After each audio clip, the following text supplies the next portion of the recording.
సమస్యలు చెప్పుకునేందుకు ప్రభుత్వం ఏర్పాటు చేసిన ప్రజావాణి కార్యక్రమానికి రోజురోజుకి మద్దతు పెరుగుతోంది.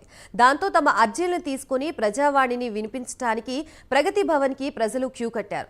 దాంతో క్యూ లైన్ భారీగా పెరిగింది. ఏకంగా బేగంపేట నుంచి పంజాగుట్ట దగ్గరికి ప్రజావాణి క్యూ లైన్ చేరింది. దాంతో పోలీసులు అటు ట్రాఫిక్ కి ఇబ్బంది కలగకుండా ప్రజల్ని క్యూ లైన్లో నిలిచిపెడుతున్నారు.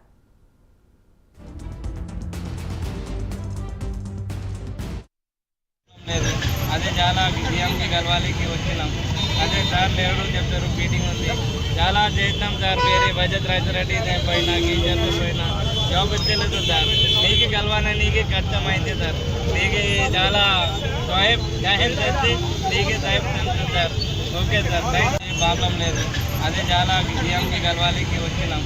అదే సార్ లేడు చెప్తారు, మీటింగ్ ఉంది, చాలా చేస్తాం సార్. వేరే బడ్జెట్ రైతురెడ్డి పోయినా గింజలు పోయినా జాబ్ వచ్చేలేదు సార్. నీకు కలవాలని నీకే కష్టమైంది సార్. నీకు చాలా సహాయం చేస్తే నీకే సహాయం చేస్తాం సార్. ఓకే సార్, ప్రాబ్లం లేదు. అదే చాలా సీఎంకి కలవాలికి వచ్చినాం. అదే సార్ లేడు చెప్తారు, మీటింగ్ ఉంది, చాలా చేస్తాం సార్. వేరే బడ్జెట్ రైతురెడ్డి పోయినా గింజలు పోయినా జాబ్ వచ్చేలేదు సార్. నీకు కలవాలని నీకే కష్టమైంది sir.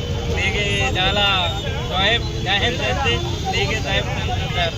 Okay sir, TRS government వచ్చి దండి చేయబట్టి ప్రాబ్లం అయింది. ప్రగతి భవన్కి ఎవరికి రానియకుండా ఇవాళ కాంగ్రెస్ గవర్నమెంట్ వచ్చినాక ప్రజలకు అందుబాటులో వచ్చారు. వాళ్ళ నాయకులు కూడా మంచి సమర్థతో ఆలోచించుకొని అధికారులను ఆదేశించి వారసత్వ ల్యాండ్ అయినా ఏ ల్యాండ్ అయినా ఎవరి పక్కపొట్టి విట్నెస్ లేకుండా ల్యాండ్ మాఫియా టీఆర్ఎస్ గవర్నమెంట్లో జరిగింది. కాబట్టి కాంగ్రెస్ గవర్నమెంట్లో ల్యాండ్ మాఫియాలు జరగద్దు.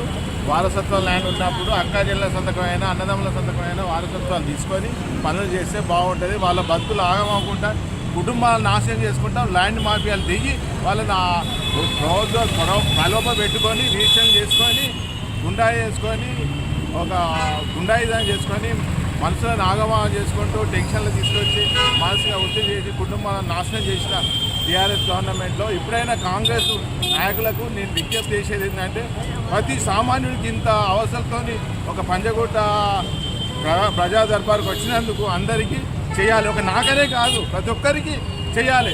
మంత్రులైనా నాయకులైనా మా నియోజకవర్గం పొన్నం ప్రభాకర్ మాత్రం మాకు నమ్మకం ఉన్నది. 100% చేస్తారని మేము వస్తున్నాం. అసంపట్నం విలేజ్ మా బాబు జరిగిపోయి 9 నెలలు అవుతుంది. ఎక్కడికి పోయినా మా బాబు మెడికల్ రిపోర్ట్ ఇవ్వట్లేదు. మనం సిపి దగ్గర పోయినాము, సిఐ దగ్గర పోయినాము, ఎస్ఐ సార్ దగ్గర పోయినాము, డీజీపీ సార్ దగ్గరికి వచ్చినాము, కలెక్టర్ మేడం దగ్గరికి పోయినాము, మా గవర్నర్ మేడం దగ్గరికి పోయినాము. ఇక్కడికి పోయినా ఇంతవరకు ఏమాత్రం మాకు న్యాయం జరగలేదు సార్. ఇక్కడికన్నా సార్ దగ్గరికి వస్తాను ఏమైనా న్యాయం జరుగుతుందనో ఆయన కాలం మొక్కినా మాకు మెడికల్ రిపోర్ట్ అని ఇస్తే ఎందుకు జరిగింది ఎలా జరిగింది అని తెలుసుకోవడానికి వచ్చింది సార్. మా బాబుకి